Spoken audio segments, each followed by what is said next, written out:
Friends, welcome. On behalf of the citizens of New Hanover County and fellow board members Jonathan Barfield, Beth Dawson, and Tom Wolf, I want to thank you for being here. And to the Wilmington Business Journal and Rob Kaiser, thanks for putting this on. It's always a tremendous success whenever Wilmington Business Journal is associated with anything. I hope you guys find time today to meander and wander around the halls of the exhibits and see what is out there. It's tremendous. Good job, Wilmington Business Journal. Today, as a county commissioner, I represent the hopes and dreams of 210,000 citizens of this great county. We are all witness to the sun rising on a new day in North Carolina and in New Hanover County. We are actively putting the memories of job losses and crumbling economies behind us. And we're working together as state and local leaders to bring back jobs and preserve the future for our children. We can accomplish anything if we work together for a common purpose. From the moment he lowered his hand after taking the oath of office 76 days ago, seems like a lot longer than that, doesn't it, Pat?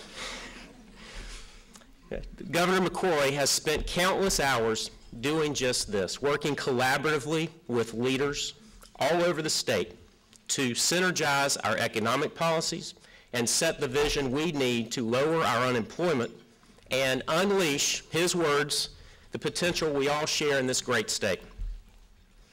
Governor McCrory has also been engaged in the tedious task of going through the state budget with a magnifying glass, Pat's right, line by line to prioritize our state's needs and bring a new direction and atmosphere of customer service to government. It's a novel and innovative concept. He has begun the difficult but necessary process of reshaping our state's education system to reflect the funding challenges that we face and the changing needs of our future generations of students. Later today, the governor will visit Cape Fear Community College, of which I am a proud member as a trustee of that wonderful institution. And he will listen to students, faculty discuss the education of our future workforce that takes place every single day right adjacent to this hall. Governing is not easy, particularly in difficult times. But in the 76 days that he's been in office, Governor McCrory has dedicated himself and his talented team, many of which are here today, to confronting our challenges head on and providing the leadership that our state so desperately needs. So on this, his first official visit to Wilmington since becoming our governor, it is indeed a distinct honor for me and privilege to introduce him. And I ask you to join me in giving a warm welcome to Governor Pat McCrory.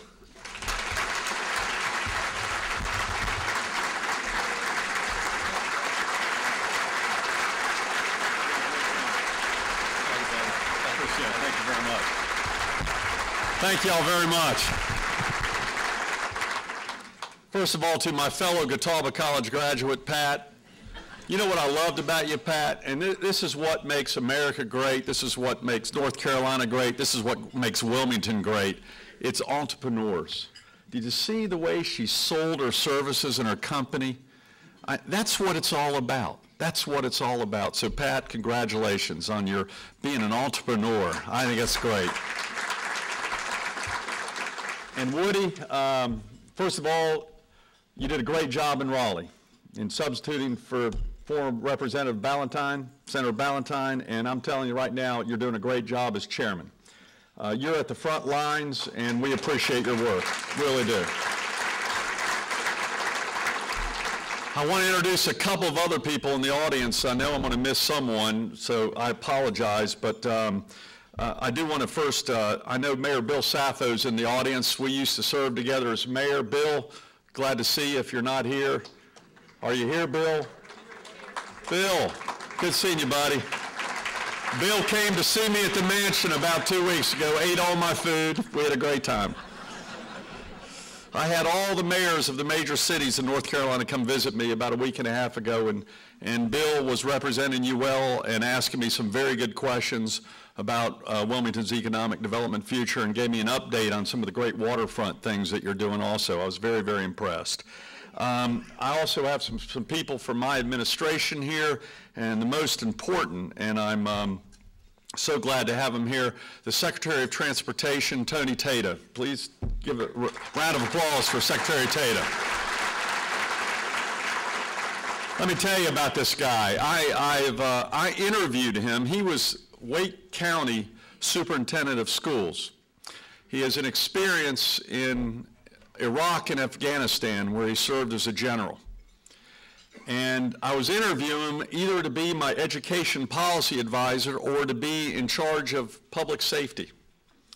And the more I interviewed him, and he didn't realize this, the more I realized, my gosh, this guy knows infrastructure more than anyone I've interviewed for DOT. And I figured if you can build roads under fire, you can maybe build roads right here in North Carolina.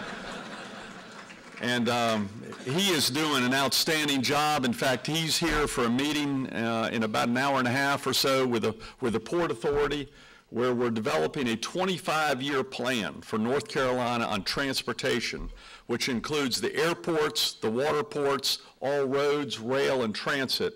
And we're going to present that plan to the people of North Carolina. And by the way, his other order as DOT Secretary is he's going to fix DMV. How's that? And in my budget yesterday, we announced some additional money for DMV, I think at over 30 locations. We're going to open up DMV on Saturdays when people don't work, so they can not have to cut out of work to go to DMV. And our next goal is we're going to shorten the lines at DMV and bring you better customer service. How's that? But let me also introduce some people from the Wilmington area that are going to be a very, very important part of my administration. And I'm going to have them stand up because I've just recently made some very, very important appointments, and I want to make sure you know about these appointments. The first is I appointed the chairman of the Industrial Commission just 2 weeks ago. And I looked across the state. And one of the criteria was I want some new talent and new blood, and I also wanted some young people involved in my administration. And I found that person with the experience, with a great legal experience. He's got energy second to none. And I called him up 2 weeks ago and offered him a full-time job as chairman of the Industrial Commission, where he's going to now have to move from Wilmington to Raleigh. And it's going to be his toughest decision. But he's willing to make that commitment for public service. Drew Heath is my new chairman of the Industrial Commission. Thank you very much, Drew. We also have appointed 2 members from this area to the DOT. And I'm very, very pleased to recognize 2 important people. One is John Lennon, who's the new DOT member here. And my second DOT member, who could not make it today, he just got some tough news about his dad, and I know he doesn't mind telling. Michael Lee is just a wonderful person. His dad has gotten sick, but Michael Lee is going to be a great representative for this area on the DOT board. And so they're going to be working very closely with Secretary Tata on DOT. We actually also have another very important person who was just appointed this past several weeks to the North Carolina Governor's Crime Commission, and I'd like to introduce James Blanton. James, you're right over here at this table. I recognize you. Good seeing you. I'm getting new young energy in the Wilmington area. I love it. And also, gosh, last but not least, the greatest veterinarian in the Wilmington area, and he's also a great senator, Senator Bill Rabin.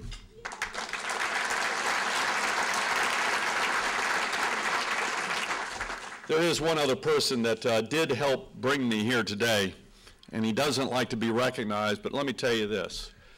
Parks Griffin was a member of my 6-person transition team. This team put in about probably 50 to 60 hours a week working to hire my cabinet, working to hire my deputy secretaries, working to fill all the appointments that the governor has. Parks was literally commuting back and forth to Raleigh almost every day and many times spending the night. And Parks, I'd just like to thank you and your wife for the tremendous sacrifice that you made for absolutely no money, nothing, but you've made a big difference in this administration. I really appreciate it, Parks. Yesterday, I presented the budget to the House and Senate. And I think for the first time in the past decade, it's going to be a budget in which the House and Senate actually looks at it, and reviews it, and takes it as a very serious starting point from the executive office. And that is because we put 10 weeks into building this budget. And we didn't just throw numbers out of the air or grab numbers out of the air. We studied every line. I was spending 2 to 3 hours a day during the last 3.5 weeks reviewing every single line in a $20 billion budget. Not only did I review those lines, but I reviewed with each of the 8 cabinet officials, including our DOT secretary, had a chance to review the budget before I presented it to the public yesterday. I actually also presented it to the Council of States, including the Attorney General and the State Auditor and the Commissioner of Agriculture. They all got to have input into the budget before we presented it. And I think for the first time, you had a governor who actually met with the appropriations chairmen of both the House and Senate before I presented the budget. This budget recognizes that we have to make some very difficult decisions. We're actually stating that there will only be about 3.2% growth in the next 2 years, and I hope I'm wrong, because I want the growth to be much greater than that. But I'm being very conservative in the development of our budget, because we've got 3 basic goals in the budget right now. The first goal is this, is that I had to set aside money, which we haven't done for the past decade, for a rainy day fund. I believe in any family budget, any business budget, or any government budget, that if you don't have a rainy day fund in case of emergencies, you're putting everyone at risk. And we're going to have the largest rainy day fund in the last 10 years in this state budget, in case of sequestration having a big impact on our budget, or in case of a natural disaster, which you're well aware of living on the coast. I firmly believe you keep money aside and protect that money in cases of the major fluctuations that we're seeing in this economy today. The second thing that we did in this budget was the following. I had to put almost any money we could find, whether through cuts or reductions or efficiencies, almost all the money that I found, in addition to going to the rainy day fund, we put money into basic maintenance and operations. Because the sad news is right now, and what I found in my first 11 weeks in office, is there's an operational breakdown in state government. And as you know, in any business, you can't grow your business until you fix the operations of your existing business. And right now, we have some major problems in the area of information systems. In my first week as governor, we had a building catch on fire. It just happened to be the building where the governor's staff is located.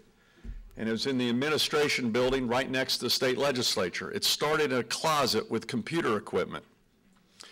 And the closet was completely shut with wires all over the place and a copy machine inside the closet with no ventilation. And thankfully, it happened at 1 o'clock in the afternoon, where a security person smelled the smoke, saw the fire, and the firefighters got there very quickly. We could have had major loss of life, and we would have lost computer operation systems for 3 departments located in that building. We have since identified 35 other locations just in Raleigh where we have similar circumstances, where we just have very, very poor IS systems in place. This can be repeated in many departments. Our computers aren't talking to each other. We're spending tens of millions of dollars on inefficiencies. And we're about to introduce several new computer programs that I'm inheriting in the next 4 or 5 weeks that I've been told by the experts might not work. And if they don't work, there's no backup. Now, I volunteered for this job. I campaigned for this job.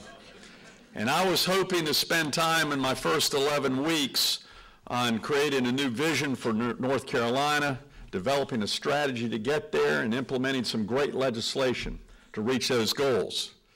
But what we've spent a lot of time on is fixing basic day-to-day operations. It's not what I enjoy doing, but it is what we must do first before we do anything else. And that's where we're putting the majority of our budget dollars that we're finding through efficiencies. I'm putting it right into operations. I'll give you an example. In the Department of Health and Human Services, which is the Medicaid expenses are exploding and bankrupting state governments throughout the United States, and also right here in North Carolina, where our expenses are 30% higher than other states. The administration cost is 30% higher. So that 30% is costing DOT, is costing education, is costing our roads and infrastructure. If I can reduce that this year, then we'll have more money for other things in upcoming years. But you have to first fix it. And that is one of the reasons I decided not to expand Medicaid according to the national health care policy, because I am not going to expand something when the current system is broken. We're going to first fix the current system before we expand it.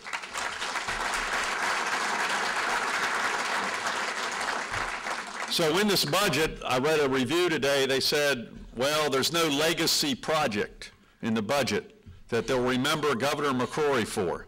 Ladies and gentlemen, I'm not in office to be remembered. I'm in office to do our job. And that's to provide the best service possible at the best price to the customers of North Carolina. And that's exactly what we're going to do.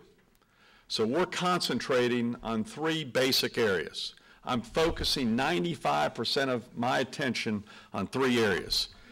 The first is the economy, the second is education, and the third is government efficiency. And let me just talk about some of the things that we're doing with regards to the economy. First of all, the budget that we announced yesterday has no tax increase whatsoever. No property tax increase, no sales tax increase, no corporate tax increase. And that was a commitment I made because right now, as you know, we're competing against South Carolina, Tennessee, and Virginia. And in many ways, they're beating us because of the lower tax rate. And you know, being in the Wilmington location, people can go right across the border and save money in both their business and residential. I want to compete against them. I want to beat them. I've told Nikki Haley, the governor of South Carolina, we're very good friends, and I've told Governor McDonald and Bill Haslam in Tennessee, we're very, very good friends, but we're out to beat each other for jobs. And Nikki Haley said, well, may the best woman win. And I said, whatever it takes, Nikki. Let's scratch that from the air. This is the type of competitive thinking that governors ought to be thinking, just like Pat's thinking as an entrepreneur. Her job is to grow customers and beat the competition. And that's the way we need to be thinking regarding our economic policy and our economic budget. So the first is no tax increase. The second is this, is that we have to recognize that we have now the fourth highest unemployment rate in the country.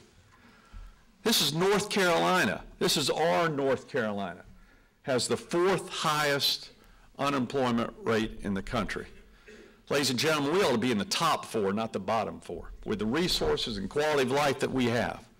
So what we're going to be doing, and I put several $1 million in the budget, our new Commerce Secretary, Sharon Decker, who's going to be one of the most dynamic secretaries that this state has ever seen. She's absolutely incredible. In fact, I have a new rule in the executive branch. I will not follow Sharon Decker in a speech. I will follow Tony Tata, but I will not follow Sharon Decker.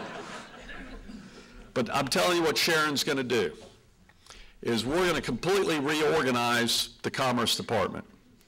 We're going to completely put a new brand on economic development for North Carolina because, as I said in my campaign in this room, was our brand is getting a little dated. It's a great brand, but it's not keeping up with the competition. We're going to change the brand of North Carolina, update the brand of North Carolina so we can recruit throughout the world. And that's what we're going to be working on this year. And part of that is going to be re-looking at how we're organized in the Commerce Department. And one of the things we're looking at doing is we're going to get the private sector involved in this effort. And we're going to get the education establishment right at the table. So when we negotiate for business, we're negotiating as a team representing North Carolina. So we really are truly negotiating for business. And we're going to speak as one voice. So when we go to conferences selling North Carolina, or have booths in Europe selling North Carolina, we only have one booth instead of 3 booths, which we currently have at this point in time. We're going to speak as one voice, representing the East, the Piedmont, and the West. And we're going to sell all the state and the great resources that we have together.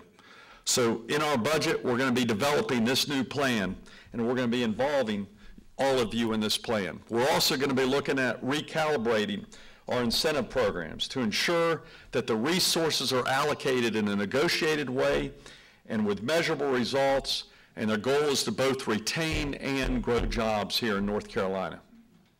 So we're going to make some changes regarding that. The budget right now does include funding for the One North Carolina Business Program, the JDIG program, the JMAC program to attract new business, and yes, it does include the film incentives.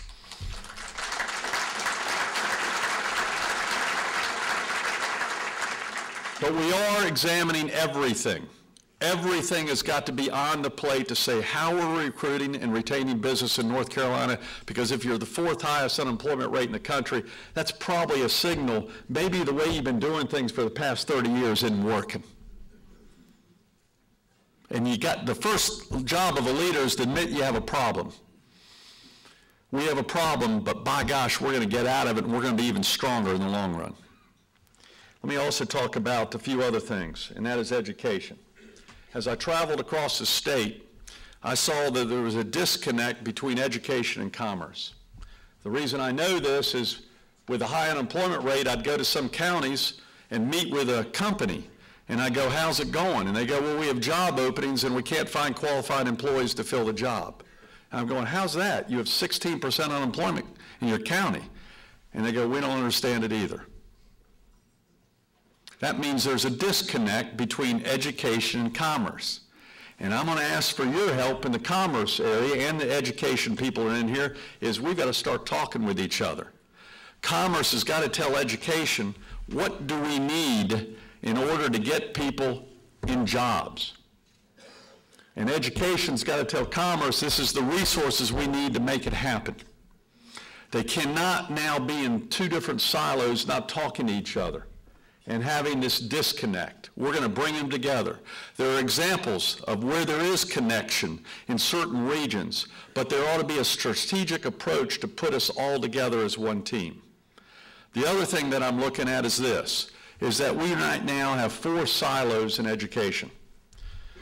The reason I know this is because when I was running for governor, and especially when my polls started going up, all the lobbyists from each of the 4 silos started approaching me as though they were a separate part of education. Pre-K lobbyists would come up to me and go, Governor-elect, you got to support pre-K education.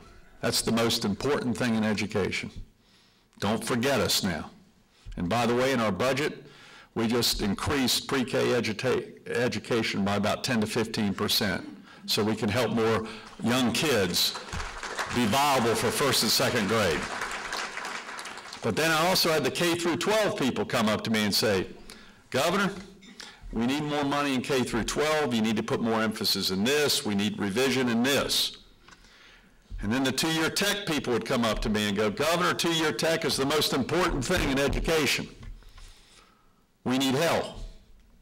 And then I'd have the universities come up to me and say the exact same thing, and then I have every individual university lobby on their behalf, including UNCW.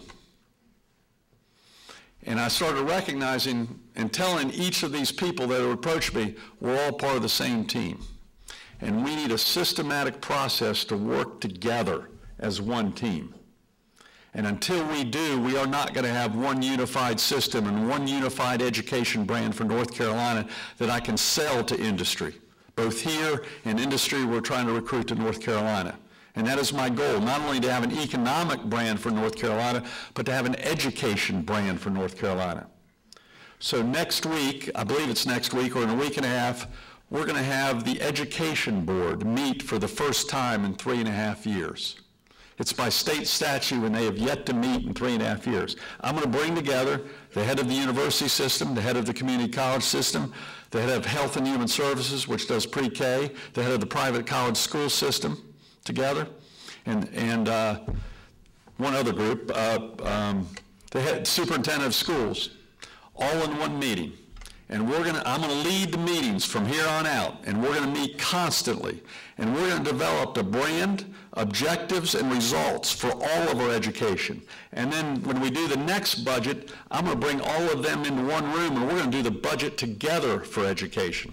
Instead of fighting each other, we're going to identify where is their duplication, where is their transparency, what are the results, how can we increase efficiency. Does the customer understand the role of each program or not? And also, we're going to have business representatives in that same meeting, and business people will say, are you meeting my needs or not? We have got to change the status quo in every single thing we do if we're going to beat the best, and that's who we plan to beat. We cannot accept the status quo in education. We've got to get better in every area. And there's no new money coming out of the sky right now. And I've told every education area that that's the case. But there are better ways we can use the money. Therefore, in my budget, we're hiring over, I don't have the number right in front of me, over 1,800 new teachers in North Carolina. Now, we made some sacrifices because we're not going to have as many assistants to teachers. But I believe it's more important to have more full-time teachers in the classroom. And this is the type of priority decisions that I'm willing to make. And those additional teachers will help in our school system. We're also putting more money for research in our budget. We're also adding a thing in the 2-year community colleges, including right here at Cape Fear Tech. And that is this, is that I'm trying to encourage more to reward the 2-year community colleges for doing more technical training which meets industry needs. The dilemma is that training is more expensive, and you don't have as many graduates in those courses. So there's a temptation for our 2-year schools and our 4-year universities to teach the cheaper classes where you have more mass volume of graduates, but you don't have as much job placement. So we've changed the formula in the budget, which basically changes the policy of education in North Carolina. So because of that, Cape Fear Tech, by the way, will be given an additional $600,000 in the budget for technical training alone, the high-cost training. And we're very, very proud of that. I realize we made a cut in one other area, the marine biology, but if you can put that entire $600,000 and double that program, but that's up to your president and your trustees. And that's exactly the decision-making I want at the local level to meet your local business needs. Now let me also talk about a few other things, then I'd be glad to take your questions, and my voice is going too. I've been working on budgets, not good for a cold. But I do want to mention that government efficiency is going to be very, very important for us. My budget will allocate over $77 million of new money to fix our current broken information systems. $77 million. We're concerned that might not be enough. But right now, I think there will be long-term savings if we invest that money now. We have got to fix our information systems program. In DOT, in Health and Human Services, in Commerce Department, in Public Administration, no one's talking to each other. And there's no data to measure the results of how well we're doing. That's going to change under this administration. There is no longer going to be neglect of maintenance of office buildings. We're going to actually start fixing the roofs and fixing the broken pipes and putting some paint on buildings, doing things that you have to do now because if it gets any worse, we're going to have to build new buildings, which is more expensive to the taxpayer. Basic maintenance and operations is very, very important, and that's where we're going to put our money in the next 2 years. Ladies and gentlemen, my goal is to build a long-term, sustainable North Carolina foundation. And right now, the foundation has some cracks in it, some serious cracks in it. We're going to patch up those cracks first, and then we're going to add to the foundation. So we have a strong economy, we have a strong educational institution structure and team, and we have government efficiency and customer service that you can be proud of. And then North Carolina will beat South Carolina, Tennessee, Virginia, Frankfurt, Singapore, the rest of the world. That's my goal. So all of us have jobs, and all of us have a continued great future in the greatest state in the United States of America, North Carolina. Thank you, and may God bless each one of you.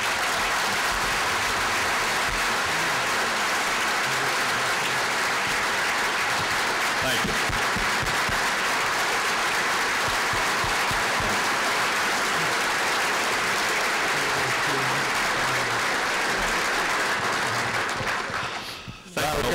I understand I've got some tough questions coming my way, and I cannot see y'all. Y'all look great. I can't see any of you, but you look great. I'd like to be done by 1:15. First question, table 32, Chris Holman. Sorry.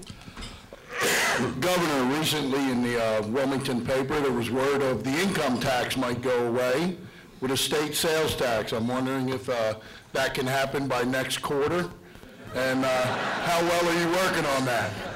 I'm very disappointed I haven't accomplished that in the first 10 weeks here.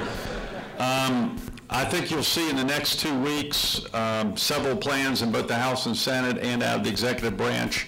I don't anticipate total elimination of the income tax, at least in the short term. What I do want to do, at least as a short-term goal, is to at least be competitive with South Carolina, Virginia, and even parts of Tennessee, although parts of Tennessee has almost no income tax at this point in time.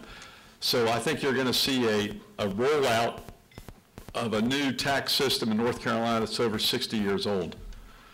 And that's probably where I'm going to concentrate most of my energy on during the next 4 weeks, is meeting with both Senate and House leaders, and I hope to have a bipartisan bill. Republicans and Democrats agree together to tax reform in North Carolina. Our goal is going to be competitive, especially with the income tax and the corporate tax. To me, those are the two taxes that are making us least competitive with other states throughout the United States at this point in time. But it's not going to be easy because every one of you likes certain tax breaks right now. So everyone's for tax reform until we impact your own individual tax break. And so I'm looking forward to working on that, and I want to warn you, I'm probably going to step on every one of your toes. But not to cause pain, but to get you to stand up and recognize we can't afford the status quo. We've got to change and become more competitive. Next question, table 60, Jennifer Adams. Hello. Unfortunately, I guess for you, the budget came out yesterday, and the Marine Science Department here at Cape Fear Community College having a major cut, which you mentioned. So when you go there this afternoon, I just wondered how you were going to explain that to the students that might be affected. I have no problem explaining it. First of all, we cut half of their budget, and the community college system actually recommended cutting the entire budget. But to make up for that, the community college will actually get more money for technical training by about $600,000 to $700,000. So you can actually double your marine biology program based upon the new monies that will be coming into Cape Fear Technical Institute based upon my budget for technical training. So, but I'm going to leave that decision up to the trustees and to the president of the university and let them decide, do you want to have the 50% reduction in that program? Do you want to keep it as is, or do you even want to grow it based upon the budget that we introduced yesterday? And to me, that should be a local decision. But we initially took the recommended reductions when I had to have reductions everywhere from the community college system, which took that out. And I did not even take their whole recommendation. I cut that in half at the point in time and then supplemented that with about over $7 million for technical training for the community college system, which $600,000 goes to Cape Fear Tech. So I look forward to seeing what your local decision is with regard to what you want to do with your own dollars. I'm not going to make that decision for you at this point in time. Thank you for that question. Next question, table 46, John Hemmett. Governor, a recent reports show that nearly 75% of the nation's GDP comes from our metro areas. A 2009 study showed that nearly 85% of the state's GDP comes from our 14 metropolitan statistical areas. And as mayor, you were kind of regulated with this Dillon rule at the state level, and perhaps you can explain it to everybody. But is it time to deregulate our cities so that they can be the job creation centers in our state? Well, that's a great question, and I know your mayor is listening intently in the audience.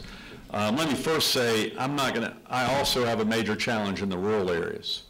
And actually, the small rural towns of North Carolina have the toughest challenge and have the highest unemployment rate of any areas in North Carolina. Right? And we have some small rural towns in the 10 to 35,000 range, in which the largest employer is usually either the hospital or county government by a large margin, and there's almost no new private sector investment. So what I encouraged the mayors to do 2 weeks ago at the governor's house was to draw a 60 to 70 mile radius around your city and bring in the small towns and have them be a part of your economic development plan. And I especially think this is important for Wilmington, because I think there's still a strong future for agriculture in North Carolina, and I think the best niche for the Wilmington port and the Moorhead port is going to be exporting agricultural products from North Carolina to China and across the world, which would help your budget in the Metro Atlanta area also. Regarding local options and having more control at the local level, I'm an advocate of that. There's a major debate in the legislature because everyone's competing for the same funds. But I actually am an advocate of giving as much local control and decision-making as possible to those closest to the people. And I think I'm going to be, as my policies develop during the next 4 years, you're going to see more and more of that. And an example of that is even in my education budget, where I want the superintendents and the president of the community colleges and the university presidents with commerce input at the local level to determine how best way to spend their money, not people within the belt line of Raleigh. We have time for one more question. Table 17, James Cornett. Is that you? Yep. Hello, Governor. James Cornett. Yes. We're an alternative energy company and have, thanks in no small part to the alternative energy tax credit, have actually increased our staff by almost 300% in the last 3 years. Question is twofold. Number one, how do you envision the future of the alternative energy tax credit in the state? And number two, what do you believe is the future for alternative energy industry in North Carolina? Thanks. That's a great question. Regarding the tax credit, there is some legislation being introduced to end the tax credit immediately. I think that would be a mistake. However, I do think there needs to be a gradual phase out of tax credits for anything so they know exactly how long their investments will be and how long they need to stand up on their own. And I think what I'd like to do is work with your industry, and there are going to be certain areas in your industry that can stand up on their own easier than others due to competition, due to technology, due to innovation, and just due to the cost of the products and competing against, for example, natural gas, which is very low at this point in time. So what I'd like to do as a long-term strategic plan, which includes some tax credits, but it would be a phasing out process where everyone would have to stand on their own at a certain point in time. And then the strongest survive in that area, because the dilemma we have is one of North Carolina's greatest recruitment tools is low energy rates in comparison to the rest of the nation. And the more tax credits we give, it could raise the energy rates. But I do think we've got to give a certain amount of time for these tax credits and new types of energy to give time for the investors to begin getting a return on their investments. And I anticipate that being a major debate this year with legislation, and I look forward to participating in that debate from the executive branch. And I appreciate your entrepreneurship too, and I'm rooting for you all the way. One more question? I think that was it. It's been an honor to be here in Wilmington, and I look forward to coming back many, many, many times. Thank you. God bless you.